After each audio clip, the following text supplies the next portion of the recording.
saya kan tujuannya ke Cerung ini kan ingin tahu gimana sih agama Muslim itu, apakah dia nanti kalau masuk Islam itu harus menghujat agama lain atau gimana gitu kan. Salam satu Tuhan. Para sahabat, dukung semua ya channel Densa News Muslim. Di like, di subscribe, di share sebanyak mungkin untuk supaya mencegah sahabat-sahabat kita di luar sana tidak terpengaruh terhadap pemurtadan. Mana yang diskusi tadi? Jangan berhentilah. Lanjut. Menyesal itu loh bang, masa dia hanya itu.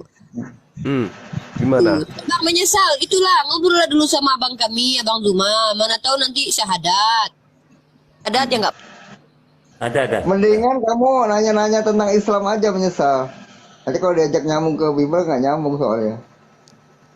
Silakan menyesal. Dua arah kita. Oh boleh. Nah, kalau Iya. tadi udah saya bilang itu tadi, gimana sih ajaran Muslim itu yang lebih baik, itu aja saya ingin tahu. Kalau ajaran ini gimana ini? Siapa yang mau sambar ini? Lanjut aja lah bang. Iya. Jadi ajaran Islam itu mendudukkan semua perkara yang datang dari Tuhan melalui perantaraan para nabi dan kitab yang diwahyukan kepada masing-masing nabi untuk kaum masing-masing. Islam menghargai itu, pola itu jelas. Silakan yang duduk di Orde Lama, silakan yang duduk di Orde Baru, silakan yang duduk di Reformasi. Jadi tidak ada istilah ngambil materi Orde Lama digabung ke Orde Baru, digabung jadi satu. Itu namanya Spanyol. Islam mendudukkan perkara itu. Silakan orang Yahudi dengan keyakinannya, silakan orang Nasrani dengan keyakinannya, Islam dengan keyakinan Islam. Cuman polanya kemudian adalah ketika Tuhan mewahyukan suatu perintah itu strukturnya jelas. Seperti sebuah pemerintah. Taruhlah misalnya Indonesia. Pada saat Indonesia pertama kali merdeka, dikasihlah pemerintahan masa 5 tahun. Programnya ada selama 5 tahun. Ada yang kemudian 5 tahun itu adalah bagaimana mempersiapkan semua lini untuk mengisi kemerdekaan. 5 tahun berikutnya dipersiapkan untuk mengembangkan apa yang sudah didapatkan pada periode pertama. Periode ketiga menyempurnakan kembali apa yang menjadi pemantapan daripada periode kedua. Dan seterusnya. Begitulah Tuhan itu berfirman. Nabi Adam alaihissalam hanya seorang diri, diberikan ketetapan, dikasihlah dia wanita untuk dia tidak sepi sendiri, dikasihlah dengan ketetapan itu. Tidak mungkin pada masa Nabi Adam alaihissalam diberikan perintah seperti yang ada saat sekarang, nggak mungkin. Adam dikasih yang enteng sesuai dengan masanya. Habis itu dikasih kepada Nuh, habis itu seterusnya. Habis itu kepada Abraham, habis itu kepada Nabi Musa alaihissalam, habis itu kepada Nabi Isa. Terakhir kepada baginda Rasulullah Muhammad SAW. Tentu ajarannya ini, kisi-kisi pengajarannya, item-itemnya itu berbeda, tapi pada hakikatnya itu bersanad dari satu sumber, yaitu Allah. Nah, orang yang datang belakangan kudu harus percaya Orde Lama itu pernah ada, Orde Baru itu pernah ada, Reformasi itu pernah ada. Begitu juga di generasi berikutnya harus percaya bahwa Reformasi itu pernah ada. Tapi kita yang sekarang ini tidak bisa menerka-nerka untuk periode berikutnya. Hanya bisa merencanakan, tapi tidak bisa kemudian menjadikan suatu keadaan absolut bahwa seperti itu keadaannya. Begitulah agama, begitulah konsep kehidupan kita sebagai manusia, Bung. Jadi Islam itu datang mendudukkan perkara itu pada tempat yang seharusnya, koridornya ada. Yesus diutus hanya kepada domba yang hilang dari Bani Israel. Islam nggak mau ikut. Ketika ada perintah kepada Bani Israel bahwa Yesus itu Nabi, Yesus itu Rasul untuk Bani Israel, ya umat Islam nggak boleh ke sana mencampur adukkan dirinya. Oh saya juga Bani Israel, nggak boleh. Itu namanya nyamar.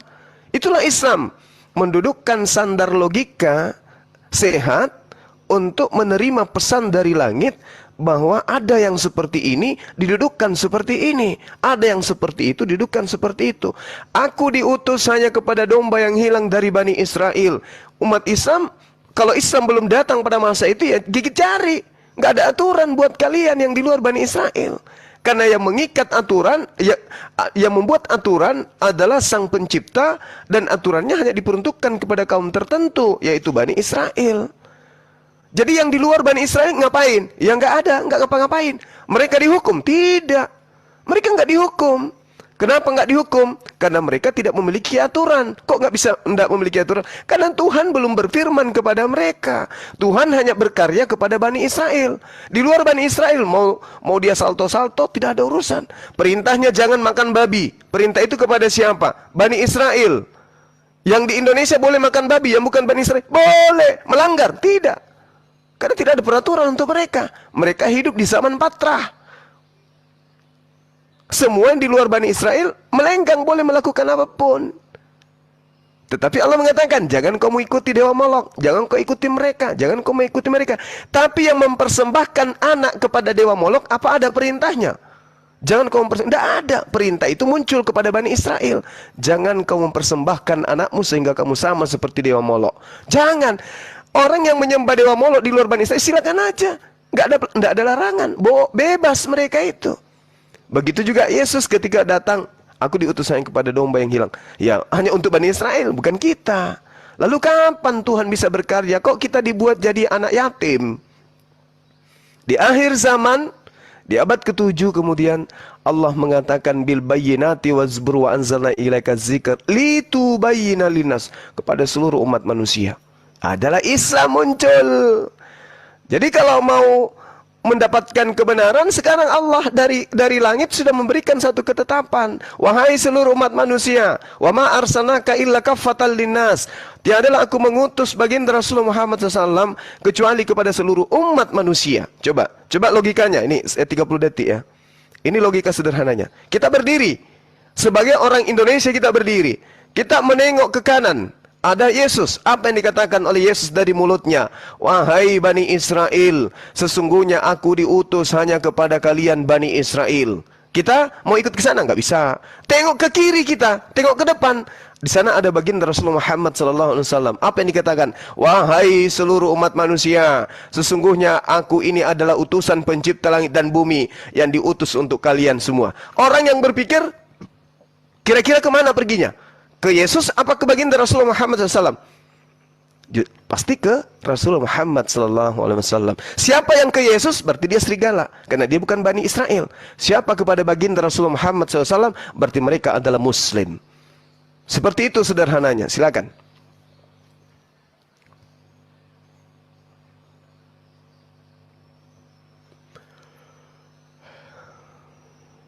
Silakan menjawab, tanggapi.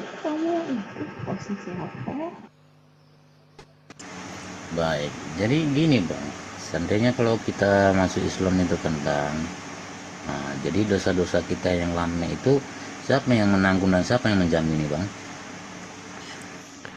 Iya, jadi ketika Anda kemudian terlahir kembali, pasti karena di Islam itu tidak ada doktrin dogma bahwa dosa, ya Anda suci kembali fitrah. Anda kembali fitrah. Begitu Anda mengucapkan kalimat La ilaha illallah, aku berikrar dengan sepenuh hati bahwa pencipta alam semesta itu tidak lain dan tidak bukan hanyalah Allah semata-mata. Tidak ada yang lain.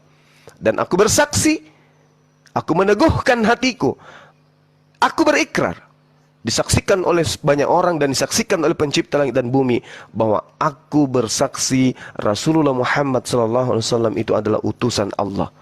Selesai. Dosa yang Anda lakukan pada zaman dulu semuanya dihapuskan oleh Allah. Tapi semua kebaikan yang pernah Anda lakukan dulu itu masih tetap dipertahankan untuk amal kebaikan saudara. Subhanallah. Anda terlahir kembali menjadi Muslim. Makanya di Islam itu tidak ada perintah-perintah kepada orang-orang kafir. Misalnya seperti di dalam ajaran agama Islam. Ya ayyuhalladzina amanu ittaqullaha haqqa tuqati wa la tamutunna illa wa antum muslimun. Wahai orang-orang beriman, janganlah engkau mati kecuali dalam keadaan muslim. Jangan engkau mati selain engkau dalam keadaan Islam. Itu perintah. Tapi kalau orang kafir tidak ada perintahnya. Wahai orang kafir, peliharalah dirimu dari api neraka. Enggak ada. Wahai orang kafir, janganlah engkau berzina. Enggak ada. Wahai orang kafir, berbondong-bondonglah menuju ke masjid pada hari Jumat. Enggak ada perintahnya. Orang kafir mah bebas. Enggak ada aturan dikasih. Tapi Allah mengatakan orang-orang kafir itu adalah orang yang zalim. Kelak akan dimasukkan ke dalam api neraka, kekal di dalamnya. Seperti itu bang.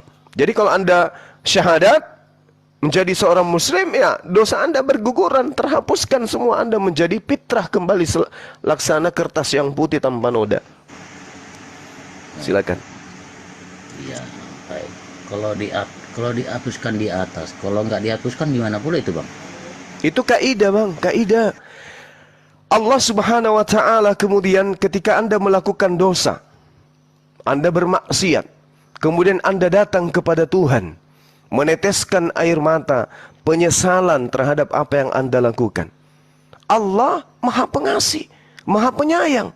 Makanya disebutkan Ar-Rahman Ar-Rahim. Apa cerminan, apa bukti bahwa Allah itu pencipta langit dan bumi itu Maha Penyayang lagi Maha Pengasih lagi Maha Penyayang? Apa buktinya? Pertama yang harus kita sadari, alam semesta ini bukan Bapak kita yang membuat. Bukan. Alam semesta ini disiapkan oleh Allah. Jangan kita berbicara Allah, oleh Tuhan. Disiapkan oleh Sang Khalik, Sang Pencipta. Di dalamnya ada manusia, ada yang ingkar menyembahnya, ada yang kemudian menyembahnya. Apakah yang menyembahnya itu yang diberikan pelayanan eksklusif? Diberikan oksigen yang bagus, diberikan harta yang bagus, diberikan jabatan yang bagus. Terus yang tidak menyembahnya dibuat kere, dibuat sakit-sakitan. Enggak. Semuanya dikasih. Semuanya disayangi oleh Allah. Semuanya dikasih. Nah, sekarang ketika kita kemudian berbuat dosa, kita datang meminta kepada Allah, kepada Tuhan. Ya Rabb, aku memiliki dosa. Mohon diampuni. Diampuni. Diampuni oleh Allah, dihapuskan oleh Allah. Nah sekarang, ketika kemudian kondisi anda sekarang ini kan kafir tuh, mohon maaf, kufur, menutup diri dari pencipta anda, yang membuat anda bisa bernapas, yang membuat anda bisa berjalan, yang membuat anda bisa menikmati makan. Itu adalah Khalik, pencipta langit dan bumi. Anda ingkari keberadaannya, anda justru menyembah kepada ciptaannya. Tapi ketika kemudian anda datang, ya Allah, aku tersadarkan, maafkan aku. Selama ini khilaf menyembah ciptaanmu. Aku kembali kepadamu bersaksi bahwa tidak ada Tuhan selain engkau saja. Ya, dosa-dosa anda dihapuskan. Karena Allah itu maha melihat, maha mendengar. Allah itu maha menyaksikan. Allah Subhanahu wa ta'ala itu mengetahui apa yang kita lakukan. Apa yang kita niatkan pun Allah tahu. Oleh karena itulah, apa yang kita katakan di hadapan Allah bahwasanya aku bertaubat dan berikrar engkaulah satu-satunya Tuhan pencipta dan bumi, maka segala dosa kita itu akan dihapuskan. Gitu bang, Allah itu maha melihat. Iya gini bang, seandainya lah kan gini bang, saya masuk muslim kan, jadi agama lama saya itu gini, saya hujat, saya hina, saya caci gitu, berdosa nggak bang? Berdosa. Salah anda. Salah, nggak boleh. Allah Subhanahu wa ta'ala mengatakan tidak boleh mencaci. Jangankan mencaci, menyakiti hati mereka tanpa alasan yang benar, itu tidak boleh dalam Islam. Merusak rumah ibadah haram hukumnya dalam Islam. Apapun agamanya itu nggak boleh. Nggak boleh dalam Islam. Nah, lalu kenapa kemudian? Ya silakan. Tapi banyak kita muslim sudah banyak menghujat umat yang lain. Kenapa itu bang? Iya, perintahnya jelas. Jangan engkau berdebat dengan ahli kitab. Itu perintah. Illal ladzina zalamu, kecuali dengan orang-orang zalim yang ada di antara mereka. Siapa orang zalim yang ada di antara mereka ini? Mereka yang menghujat.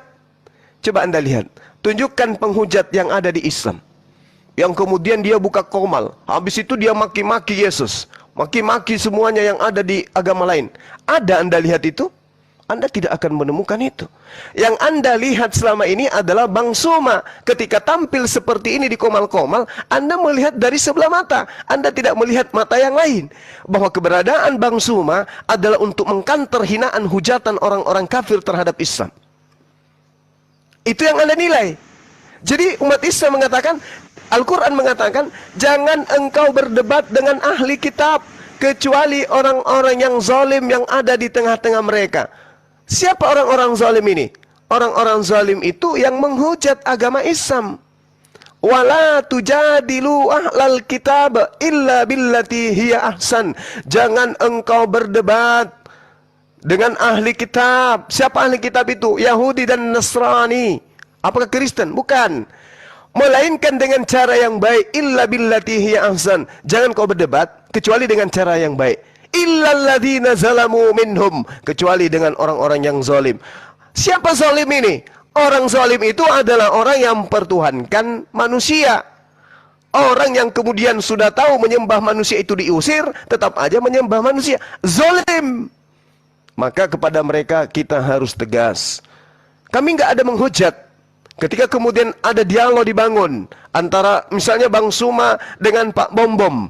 Pak Bombom menjelaskan ini dan itu, mengatakan Allah seperti itu. Kami terangkan, mengatakan Allah punya tangan, punya kaki, punya mata, punya mulut. Kami terangkan bahwa sebenarnya yang punya mulut sesungguhnya itu adalah Tuhan Anda. Dia pernah netek. Markus 11 nomor 27. Ketika Bang Suma mempraktekkan kemudian Tuhannya netek, saya disebut penghujat. Itu. Jadi umat Islam itu tidak boleh menghujat. Tidak boleh. Malah perintahnya, serulah manusia kepada jalan Tuhanmu dengan cara hikmat. Tidak boleh kemudian mencaci maki, tidak boleh. Tapi kepada orang-orang yang zalim di antara mereka, umat Islam boleh tegas, umat Islam boleh keras. Keras dalam beretorika, bukan keras dalam bentuk fisik. Silakan. Baik, baik Bang, baik. Nanti kalau misalnya ada nanti yang Islam menghujat, ya kan, itu kan berdosa. Tapi kalau nanti ada saya jumpa saya di TikTok ini yang menghujat, ku kirim nanti ya Bang ya. Yes. Nah, Bang. Oke, jadi pahami Bung. Agama itu tidak bisa dinilai dari pelakunya. Kalau agama dinilai dari pelakunya, maka sudah nggak ada agama di atas muka bumi yang dianut oleh manusia. Ingat, kebenaran sebuah agama itu dilihat dari kitab sucinya, bukan dari pelaku. Kalau dari pelakunya, siapa yang kemudian menjajah, membunuh, membuat jutaan anak menjadi yatim piatu, membuat wanita jutaan menjadi janda, itu siapa? Penjajah. Apa agamanya? Kristen, Protestan. Apa nama kitab sucinya? Biblos. Apa nama rumah ibadahnya? Gereja. Siapa nama Tuhannya? Yesus. Kalau itu yang Anda nilai dari perbuatan oknumnya, Anda nggak mungkin Kristen. Siapa yang membunuh ratusan juta di Hiroshima dengan satu ledakan? Kristen. Siapa yang melakukan perang dunia pertama, perang dunia ketiga? Kristen.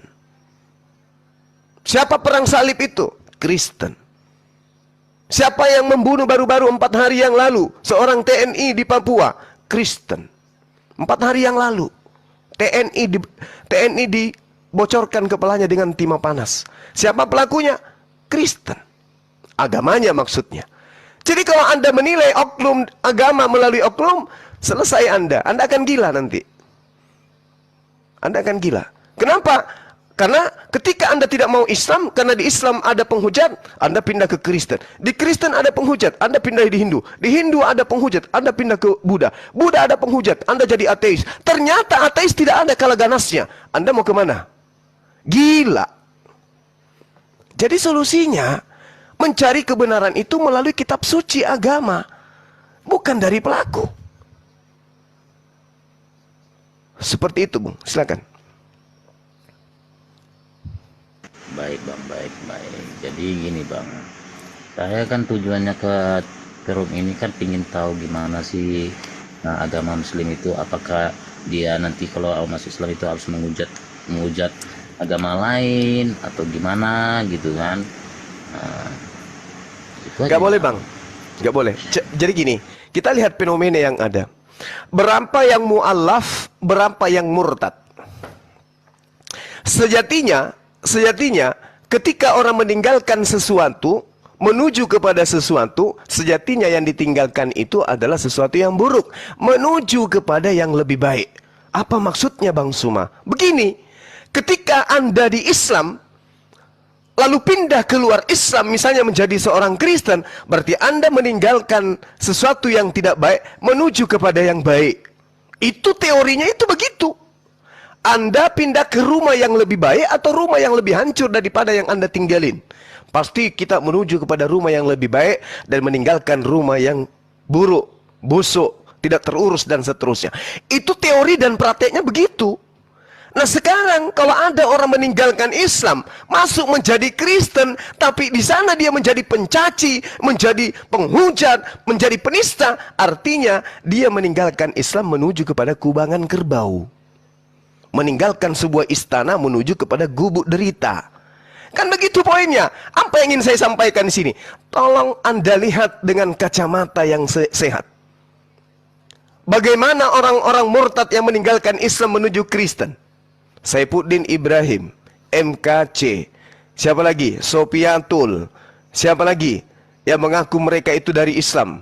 Yosua Yasin, yang pernah saya tangkap basah sendiri melakukan penyamaran dan cara-cara, kemudian dia mengakui pada saat saya di Islam saya pernah mengebom gereja dan seterusnya. Tengoklah perbuatannya, tengoklah. Dia sendiri yang mengarang cerita, dia sendiri yang kemudian mengingkari. Nah sekarang yang mu'alaf, siapa yang jadi mu'alaf kemudian menjadi penghujat? Siapa yang menjadi penghujat? Ada yang menjadi penghujat? Nggak ada. Cuman ada yang keras ketika kemudian mereka mu'alaf, keras, tegas menyatakan suatu kebenaran. Itu, tapi kalau mau menghujat bahwasanya Kristen itu begini, itu nggak ada. Ada lagi perintah, hapuskan 300 ayat di dalam Bible. Nggak ada itu. Sampai-sampai dia harus keluar negeri, menghujat dan seterusnya, nggak ada. Jadi kalau ada yang mu'alaf, yang mana yang menghujat? Jadi kita harus bedakan dunia debat, materi-materi debat, kemudian sanggahan-sanggahan dalam debat, pesan yang ingin disampaikan pada saat debat, pesan yang diterima pada saat debat, itu harus kita pisahkan dengan ranah hujatan. Yang disebut menghujat itu bukan di ranah dialog, tetapi memang dia sengaja. Contoh seperti MKC, dia buka, dia live, dia menghujat Allah. Contoh seperti Rudi Simamora, itu penghujat itu. Bukan dalam keadaan ranah dialog, dia lampiaskan kebenciannya kepada Islam. Tuhan yang umat Islam dimaki-maki habis. Ini kebencian. Kalau kami apologet, Bang Suma dan kawan-kawan tegas, keras karena sayang. Tidak ingin membiarkan saudara-saudaranya menjadi biang kerak api neraka. Seperti misalnya ketika Anda menegur anak yang ada di jalan raya. Apakah Anda pelan ketika anak itu berjalan ke tengah jalan sementara kendaraan berlalu lalang? Apakah Anda akan memanggil, anakku jangan ke sana nak, hati-hati, ada mobil banyak. Padahal sudah jelas anak itu berjalan terus menuju ke jalan dan kendaraan lalu lalang begitu kencang. Apakah masih mau lembut? Anakku jangan sayang. Gak akan mungkin. Kecuali Anda cuman sandiwara. Tapi kalau Anda sayang kepada anak itu, Anda akan tegas. Hei anakku, jangan ke situ. Itu bahaya. Jangan. Bahkan bukan hanya teriakan, Anda terjun ke sana mengambil meskipun nyawa Anda terancam. Itu yang apologet Muslim lakukan. Kami nggak dapat upah, Bung. Kami nggak dapat honor. Dengan mengingatkan kepada saudara, sadarkah saudara-saudara, Anda bukan domba, Anda adalah guguk. Anda penyamar-penyamar. Yesus untuk Bani Israel, bukan untuk Anda. Loh kok bisa gitu? Mari kita bedah. Ambil Bible, kita kaji. Ambil Quran, kita kupas. Apa betul Anda ini pengikut Yesus? Atau Anda ini adalah penyamar? Yang Yesus nubuatkan akan datang serigala-serigala buas yang nyamar seperti domba. Nah, artinya ketika orang itu tersadarkan, yang selamat siapa? Ente yang selamat, bukan saya. Yang selamat ketika saya berlari menyelamatkan anak tadi dari jalan raya, yang selamat siapa? Anak tadi, bukan saya. Saya malah terancam. Apa buktinya? Di mana-mana saya ingin dilaporkan. Nama saya sudah menumpuk di kantor polisi. Bang Suma menghujat dan seterusnya. Padahal tujuannya untuk menyelamatkan. Bayangkan Bun, bayangkan. Hidup Anda paling cuma 40 tahun lagi santer-santernya. 50 tahun lah paling tua. Atau 300 tahun lah dikasih bonus hidup. Tapi setelahnya di dalam kehidupan kekal, kalau Anda salah menyembah, kekal dalam api neraka. Mau seperti itu? Enggak mau. Oh, tapi kan agamaku yang paling benar, Bang Suma. Marilah kita berdialog, marilah kita berdiskusi untuk mencari kebenaran itu. Maka debat ini diadakan. Bukannya debat ini diadakan untuk saling menghujat, menghina, menistakan satu sama lain, bukan. Bahwa data Anda boleh keras, urat nadi Anda boleh mengeras, tetapi data yang Anda harus sajikan. Mari kita dialog dengan baik-baik. Tegas, suara boleh lantang, suara boleh keras, tapi yang kita sajikan adalah kebenaran. Tak apa kemudian kita menegur orang dengan cara yang lantang dan keras demi untuk keselamatannya. Tak apa orang menegur kita dengan cara kasar demi untuk keselamatan kita. Tak apa.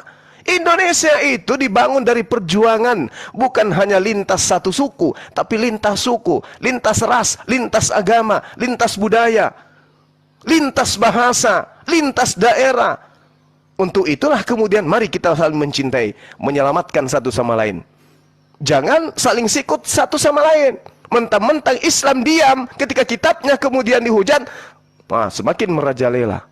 Mentang-mentang Islam ketika kemudian dikatakan sebagai teroris, maka Islam diam, semakin merajalela. Mentang-mentang Islam itu tidak berkutik ketika istilah-istilah Al-Quran diambil di kitabnya, mereka diarahkan ke kitab Kristen, semakin menjadi-jadi. Masya Allah, subhanallah. Makasih Dinda. Jadi saya katakan kepada saudara, begitu masuk Islam, haram hukumnya kemudian menghujat, menistakan agama orang lain. Haram hukumnya. Tapi keras terhadap kebenaran boleh. Boleh keras terhadap kebenaran itu. Sebagaimana tukang besi meluruskan besi yang bengkok, maka dibutuhkan tempaan yang keras demi untuk meluruskan sesuatu yang bengkok. Jangan salah paham tuh itu. Anda boleh keras, Islam salah, Islam itu keliru, Islam itu begini, Islam itu teroris. Tapi buktikan setelah itu. Karena kalau Anda tidak bisa membuktikan, berarti itu ujaran kebencian. Sama seperti Bang Suma, Kristen itu adalah serigala. Kristen itu bukan domba. Sesungguhnya Kristen yang ada ini adalah penyamar-penyamar. Mereka bukan domba, tapi mereka adalah serigala. Tapi mereka tidak sadar. Kejar Bang Suma, tuntut pembuktian. Supaya kita mencintai negara ini dengan pola keberagamaan. Bukankah negara kita ini berdasarkan Tuhan, ketuhanan yang Maha Esa. Berarti pola kehidupan bernegara kita itu harus didukung dengan ketuhanan yang benar. Mari kita dialog, mari kita diskusi. Bedah Bible, bedah Al-Quran di meja akademisi melalui lisan para apologet. Saya kira begitu teman-teman sekalian, silakan.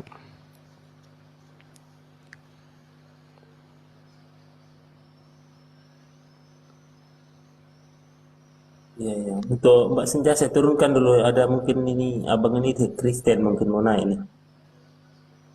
Silakan Bang. Ini Dinda Neplos, kalau mau menyanyi silakan Dinda. Uni Rifa, Bang Handi, teman-teman yang lain. Nyanyikanlah sebuah lagu yang merdu. Dinda Ardiansa. Mau nanya sama ini Sensei. Kejadian 3:15 itu. Iya. Kejadian 3:15 itu sebenarnya menurut pemahaman Kristen itu, engkau itu siapa sebenarnya Sensei, dan perempuan itu siapa Sensei?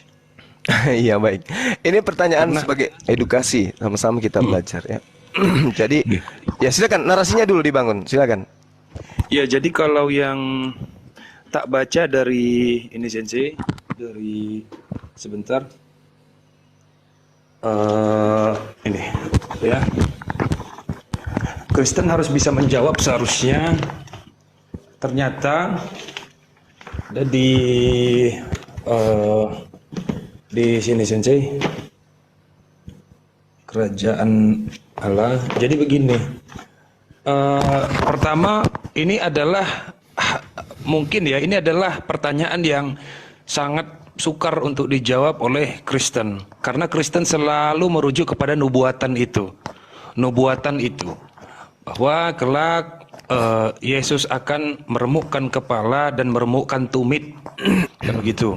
Nah, kalau kita amati pelan-pelan di Kejadian 3 nomor 15 ini, pelan-pelan ya. Ternyata Maka akan kita temui ada kejanggalan yang luar biasa, Sensei. Luar biasa janggalnya. Pertama di situ Yahweh sedang berbicara dengan siapa? Kan gitu. iya, Yahweh itu sedang berbicara dengan siapa pada waktu itu? iya, Nah, ini selalu pasti Kristen akan menjawab perempuan itu Hawa. Ini jebakan yang paling dahsyat ini kalau dia katakan ini Hawa. Ini jebakan yang paling dahsyat. Ada di dalam, nanti jawabannya ada di dalam Galatia 4:26. Ternyata bukanlah setelah tak pelajari dari pemahaman Alkitab bahwa perempuan itu bukan Hawa. Ternyata ada lagi Sensei. Perempuan-perempuan Allah yang menduduki kerajaan sorgawi, lalu kemudian mereka itu hidup dengan roh suci, tetapi mereka tersesat. Perempuan-perempuan di sana. Jadi ada dua penjahat ternyata di dalam kerajaan sorga. Pertama, penjahatnya itu datang dari ular yang memiliki tahta yang tinggi, kedudukan yang tinggi yaitu iblis, lalu kemudian perempuan sorgawi. Nah, nanti ini juga akan berkaitan dengan kejadian di dalam kitab Kejadian, saya lupa kejadian berapa itu,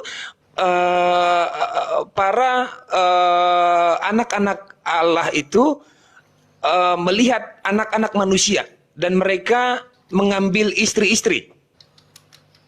Nah, ini luar biasa nih. Makanya kalau bisa ini ada Kristen yang menjawab Kejadian 3 nomor 15 ini Yahweh, Yod-Heh-Vav-He, Yehuwa sedang berbicara dengan siapa sebenarnya? Ini sedang berbicara sama siapa?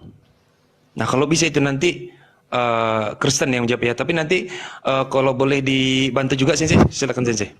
Ya, jadi gini, 3 hari yang lalu pun saya bahas ini.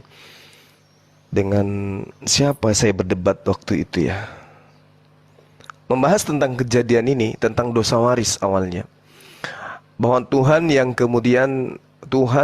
Allah Subhanahu wa taala dituduh sebagai penipu, Allah Subhanahu wa taala dituduh sebagai pembuat kejahatan dan seterusnya, yang menciptakan iblis dan seterusnya. Saya bawa data ini, Kejadian 3:15. Aku Tuhan akan mengadakan permusuhan antara engkau iblis dan perempuan ini.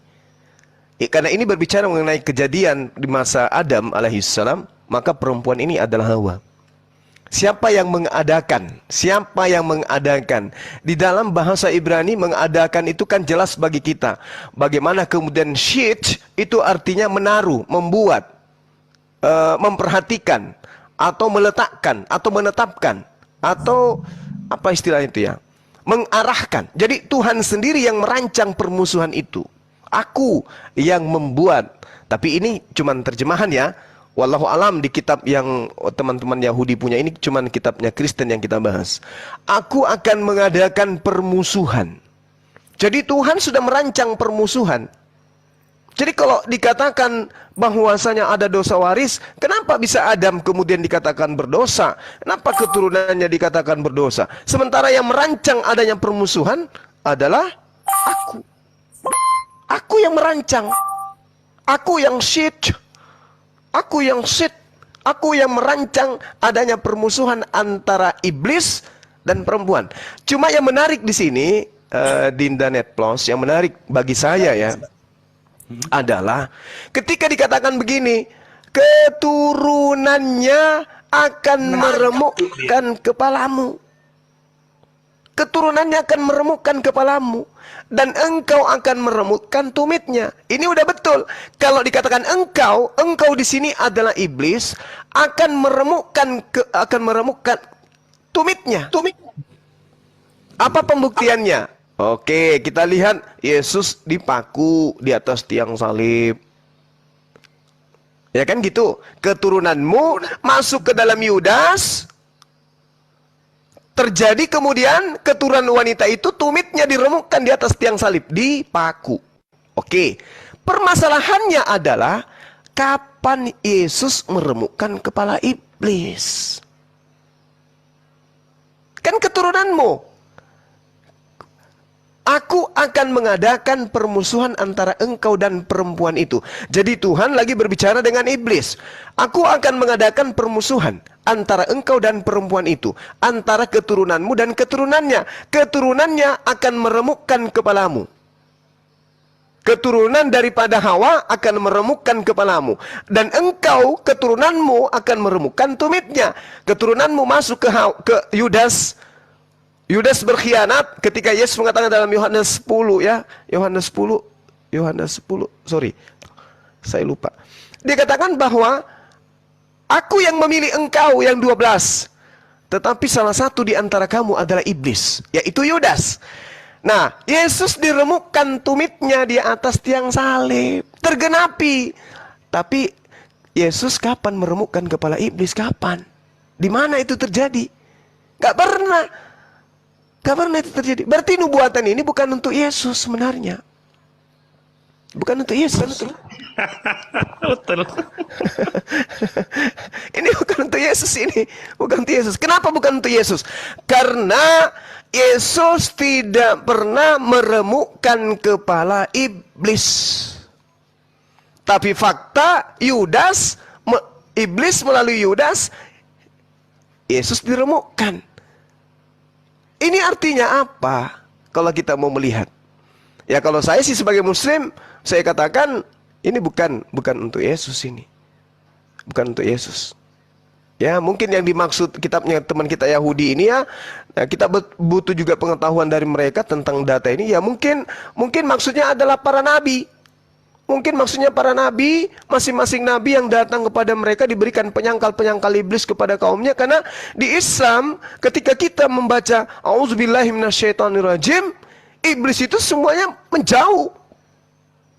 Dan ketika kemudian umat Islam itu menjauh dari Quran, pada saat itulah kemudian dia diremukkan oleh iblis, bermaksiat dan seterusnya. Mungkin itu yang dimaksud di sini, keturunanmu, keturunan iblis akan dihancurkan oleh keturunan Adam, di mana keturunan Adam ketika dia taat kepada perintah Allah, mereka mampu kemudian menghancurkan iblis. Tetapi ketika mereka kemudian jauh dari perintah Allah, iblis yang mampu menghancurkan mereka, sehingga kakinya berat menuju kepada masjid. Kenapa? Tumitnya udah hancur oleh iblis. Saya kira begitu Dinda, tapi wallahu alam ini pemahaman saya sebagai Muslim, ya. Tapi yang pasti Yesus belum pernah meremukkan kepala setan. Itu aja. Siap Sensei. Ini Sensei, satu lagi Sensei. Apakah kejadian 3:15 ini? Kejadian 3. Sensei baru bahas ini kan ya 3 hari yang lalu ya Sensei ya. Iya, Memang baru. ternyata ini pembahasan yang paling dihindari oleh Kristen ini. Saya juga nggak ngerti nih. Nah ini Sensei. Apakah kejadian 3:15 ini berhubungan dengan Matius 25 nomor 14 dan 19? Matius 25 itu Iya, kaitannya apa Sensei? Matius 25 data nomor berapa? Nomor 14 Terkait dengan dan 19. Kalau nggak salah ini cerita tentang surga kan? Iya. Bukan ya? Iya Sensei. Jadi kayak ketemu data nomor kontradiksinya. Ini tentang Yesus menjelaskan kerajaan. Nah, Matius 25 nomor 14. Matius 25 nomor 14 Sensei. Itu kan perkataan Yesus itu. Mengenai mati lampu ini kayaknya. Nah, yang Ya, ya, ya, ya, ya, ya, ya. Betul, betul, betul, betul, betul, betul. Betul. Mana Bible? Tunggu ya, cari Bible dulu. Bisa dibacakan, Dek, datanya? Aduh, satu device ya. Sebab hal kerajaan sorga sama seperti seseorang yang mau bepergian ke luar negeri. Ia memanggil hamba-hambanya dan mempercayakan hartanya kepada mereka. Yang seorang diberikannya 5 talenta, yang seorang lagi 2. Ya. Dan yang seorang lagi 1. Masing-masing menurut kesanggupannya, lalu ia berangkat. Perumpamaan tentang talenta, Bang. Oke, Pak Tony Siagian Kristen ya? Kristen, Kristen. Tepat. Ya. Oke, Pak Tony Siagian boleh nggak dijelaskan Matius 25 14 ini? Boleh dijelasin nggak? Maksudnya apa itu? Perumpamaan tentang talenta. Ya, coba dijelaskan. Maksudnya seperti apa? Oh, 5 talenta itu bukanlah 5 dalam bentuk uang itu, dalam bentuk talenta, kemampuan. Iya, makanya ini yang sebenarnya ya Pak Tony, yang saya berhimpun ya setiap minggu ya, saya berhimpun. Saya adalah orang yang mempelajari denom Saksi Yehova. Kan begitu? Ya. Walaupun nanti Saksi Yehova akan ditolak oleh denom yang lain karena dianggap bidat. Tetapi menurut saya ternyata di sini letak jawaban-jawaban hal-hal yang paling dihindari oleh denom-denom lain dan dibuka oleh Saksi Yehova. Nah, dalam penjelasan banyak sekali para pendeta itu sungkan memberitahu apa maksud yang tertulis di dalam Matius 25 nomor 14 dan 19. Padahal ini berkaitan dengan Kejadian 3 nomor 15. Nah, coba Bapak jelasin secara rinci Matius 25 14 sampai 19. Secara rinci. Karena nanti kalau saya yang ini saya dianggap nanti so tahu, kan begitu. So tahu nanti. Saya pembelajar orang yang masih belajar. Begitu ya. Coba silakan Pak Tony.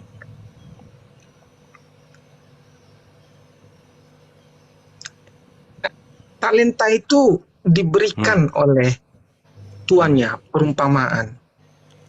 Apa arti talenta? Ya. Talenta itu kemampuan, Pak. Oke lah. Sebelum kesana lah Pak Tony. Takutnya Pak Tony lompat ya, jumping ya. Yohanes 8:44 dulu. Coba Yohanes 8:44. Yohanes 8:44. Iblislah yang menjadi bapamu dan kamu ingin melakukan keinginan-keinginan bapamu. Oh, salah. Sorry, sebentar. Bukan itu, bukan. Sorry, salah, sebentar.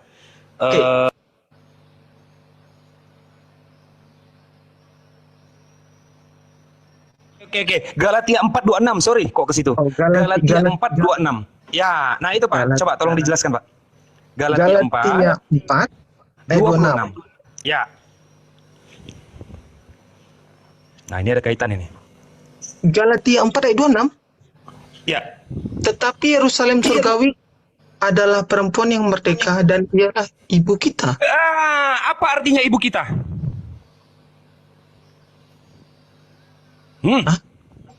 Apa artinya ibu kita? Ini bukan bab yang main-main. Apa arti ibu kita? Ini bukan bab yang main-main ini.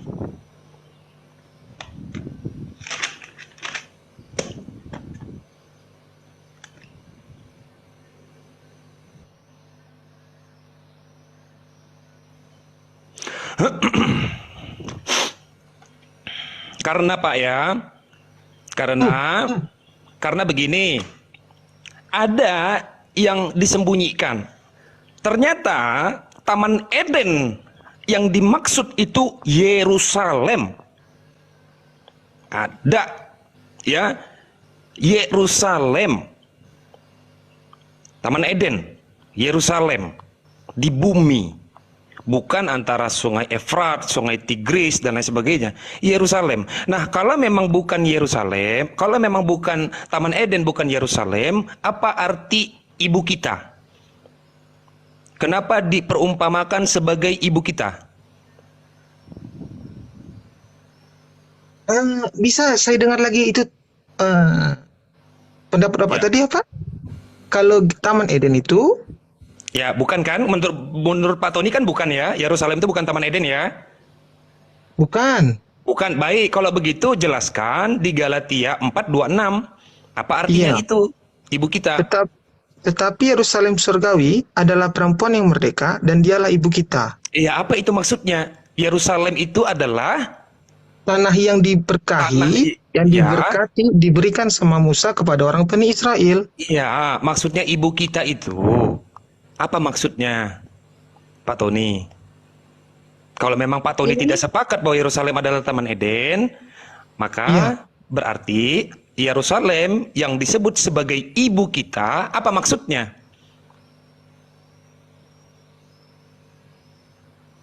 Nah, tapi kalau Pak Tony sungkan, maksudnya Pak Tony mungkin mau berkonsultasi dulu dengan Pak Pendeta, nggak apa-apa. Kita tutup dulu pembicaraan ini, nanti kita bahas di bab selanjutnya. Menarik.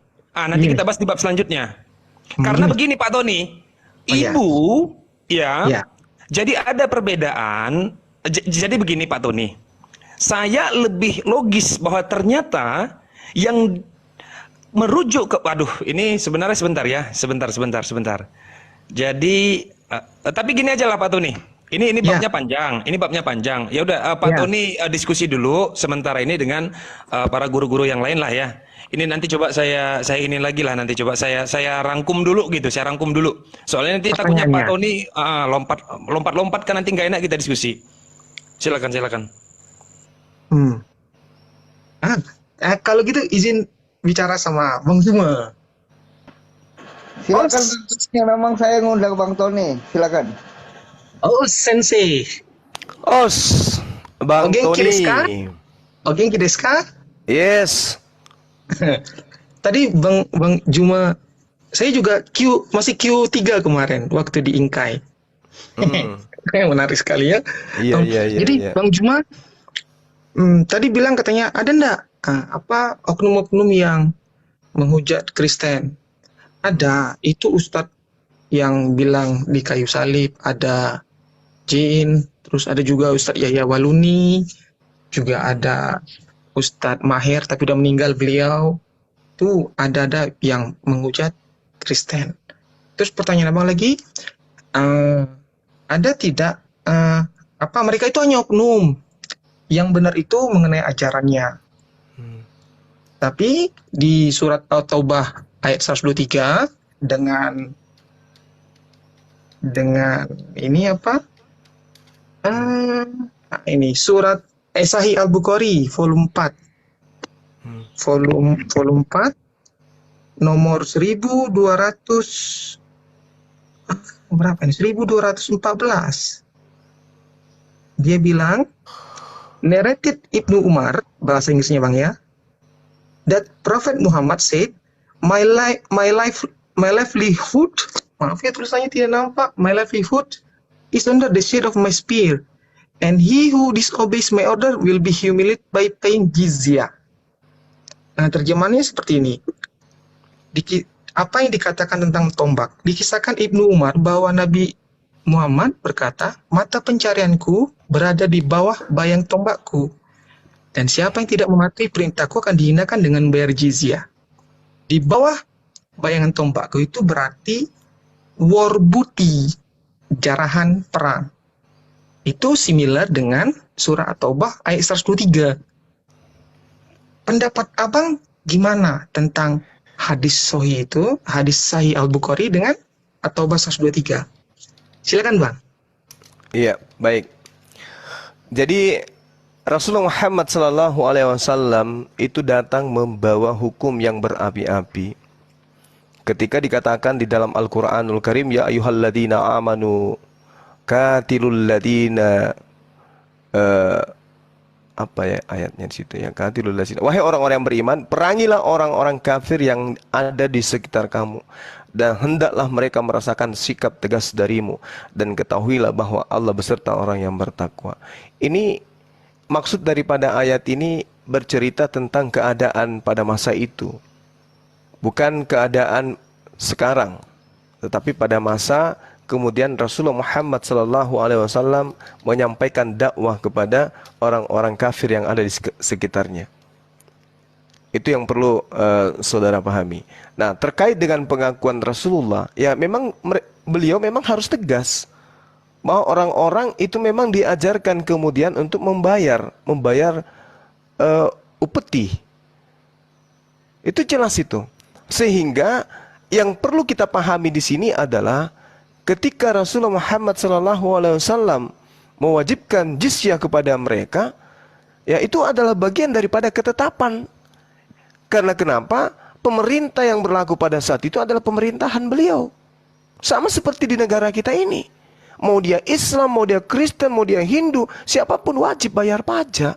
Karena berbentuk pemerintahan. Rasulullah Muhammad SAW pada saat dia memimpin, beliau ada semacam lembaga keuangan, di mana jizyah itu diambil untuk menghidupi fakir miskin, orang-orang yang kemudian membutuhkan, bukan untuk kekayaan beliau.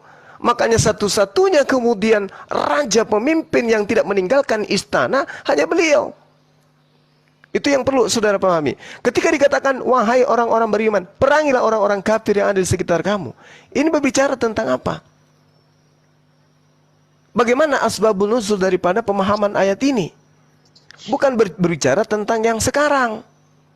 Artinya bahwasanya ketika ayat ini diaplikasikan dalam kehidupan umat Islam, tidak ada lagi orang Kristen di Indonesia berarti. Karena umat Islam itu lebih taat kepada Allah daripada kepada pemimpin, kepada pemerintah. Umat Islam itu lebih taat kepada Allah Tuhannya daripada siapapun. Maka ketika ada perintah seperti ini, dan ini berlaku kepada semua zaman, habis Kristen di Indonesia, habis. Karena umat Islam itu ketika dikatakan, diperintahkan sesuatu, umat Islam itu sami'na wa ta'ana. Mendengarkan dan kemudian mempraktekkan.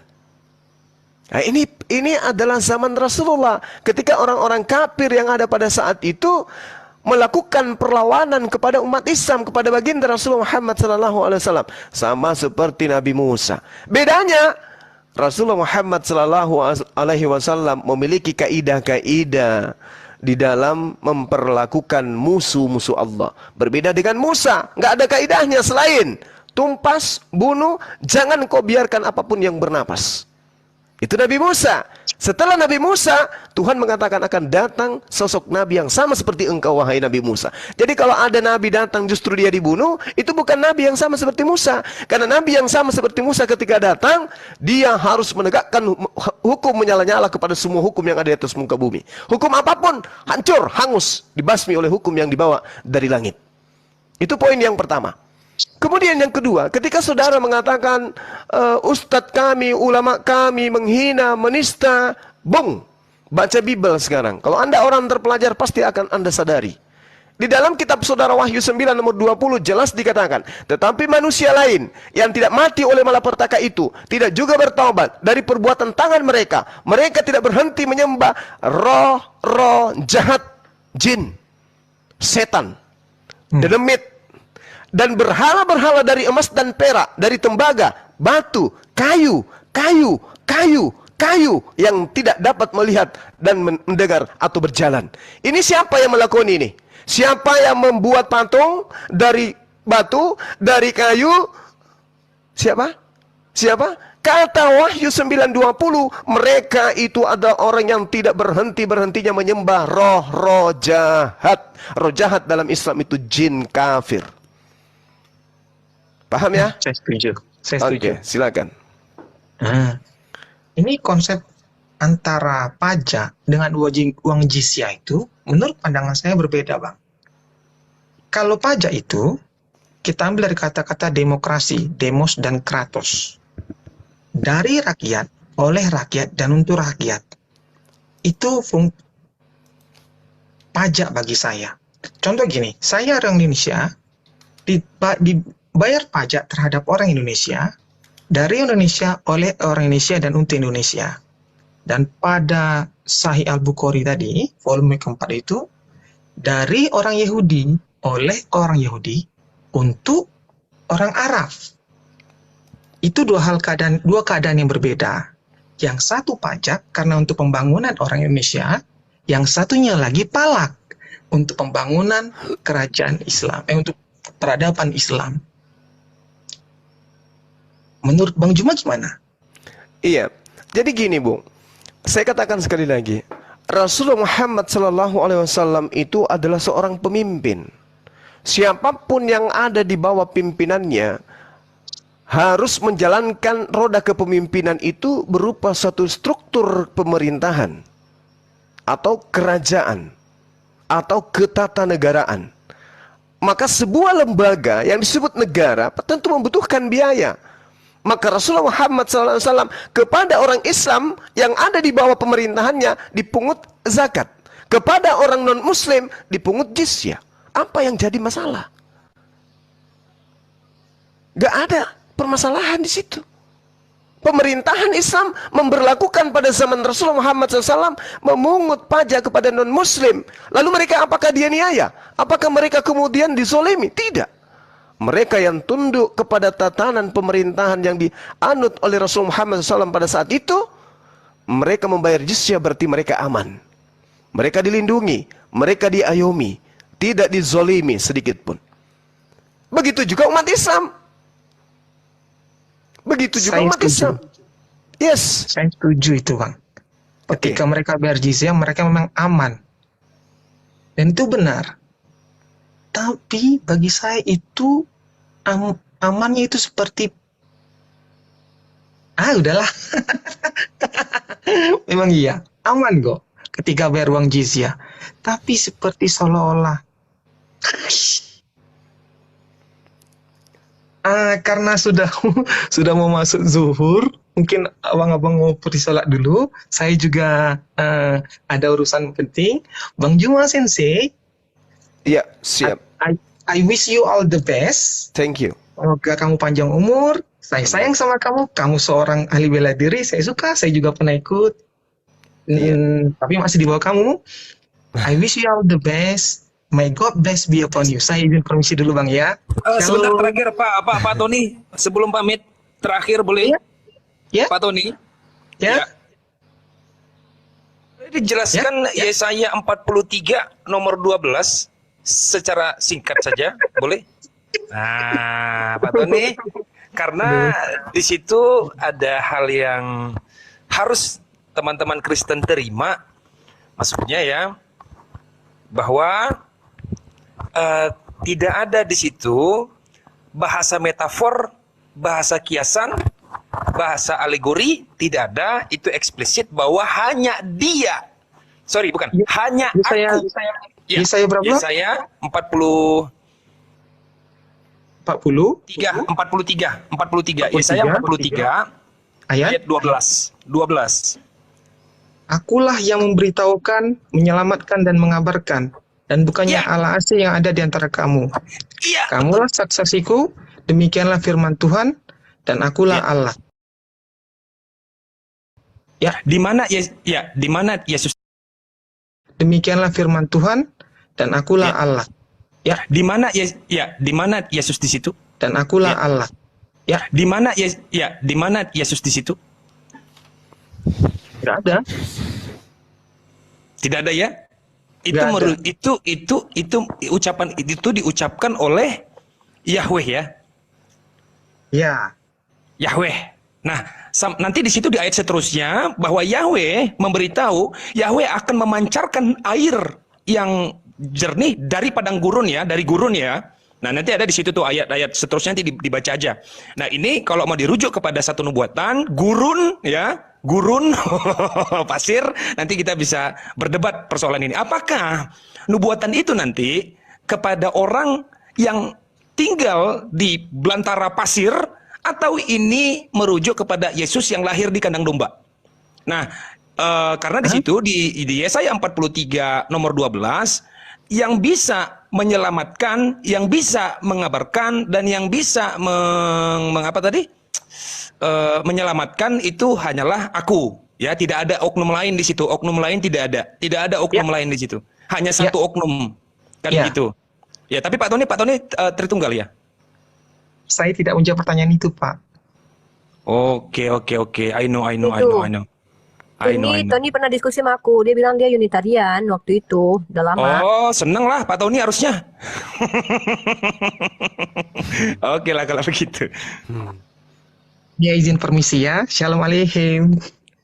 Shalom aleichem, Tony. Tapi nggak tahu Tony sekarang masih Unitarian ya?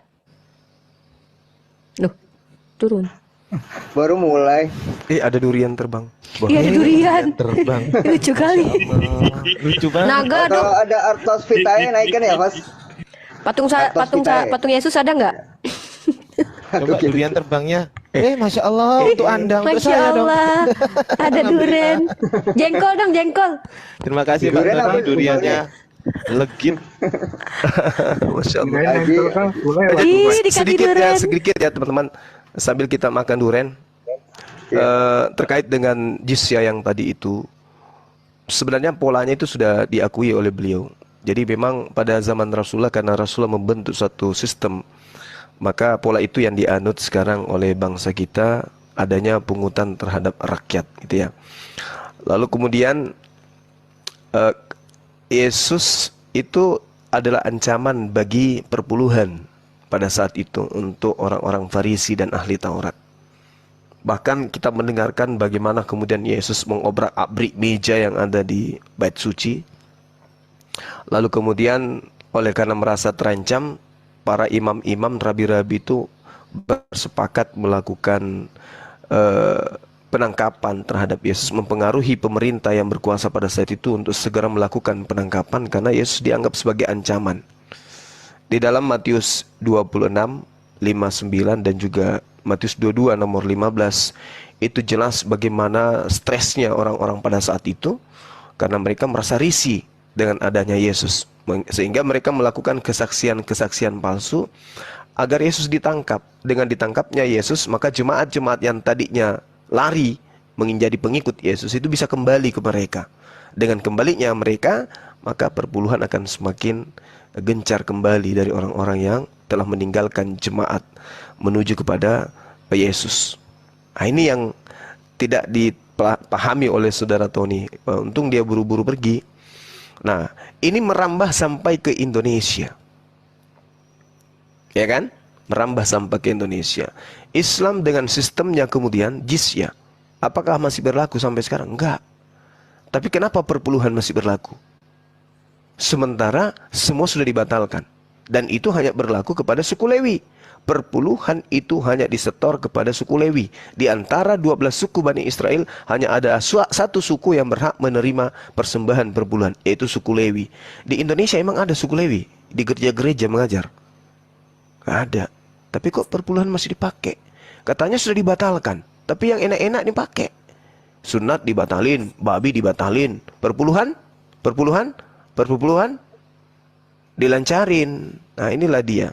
Jadi kalau jizya itu dihujat, wah, hati-hati, pegangan kuat. Karena ini belum apa-apanya, ini baru kulit-kulitnya. Kalau ada orang membahas tentang itu, belum masuk ke dalam. Kalau kita sudah masuk ke dalam, tulang rusuk pun bisa meleleh semua. Untung dia Itu ada Ko Erik mau naik, Bang. Ko Erik itu orang Kristen. Dia mau nanya Babang Zuma katanya. Oh iya. Ya. Jangan kayak kemarin dia ngancem-ngancem itu Mbak Uni. Enggak. Ah? Kurang sur juga ku dengar. Soal sedikit-dikit baju oren katanya. Ya udah naikin. Wah, cocok Naikin lah. aja. Temu dengan Naikin saya aja. cocok lah itu. Naikin Karena saya ini aja. pakai baju hitam saya, malaikat maut. Biar ngobrol sama Bang Zuma gitu, Ko Eriknya. Assalamualaikum Zuma. Waalaikum Ko Erik. Ya, mau nanya aja, saya nggak akan banyak tanya ya. Kita samakan persepsi dulu bahwa kita sama-sama warga negara Indonesia. Yes. Pertanyaan saya cuma satu. Mana yang lebih harus dituruti, hukum negara atau hukum agama? Itu aja. Oke. Terima kasih. Kalau di Islam itu atiullah wa atiur rasul wa ulil amri minkum. Jadi ketika umat Islam itu taat kepada negara, itu taat kepada agama, karena perintah di dalam Al-Qur'an itu jelas. Jadi harus taat kepada negara. Oke, terima kasih. Boleh saya ini jawab juga, Sensei? Boleh, silakan. Oke.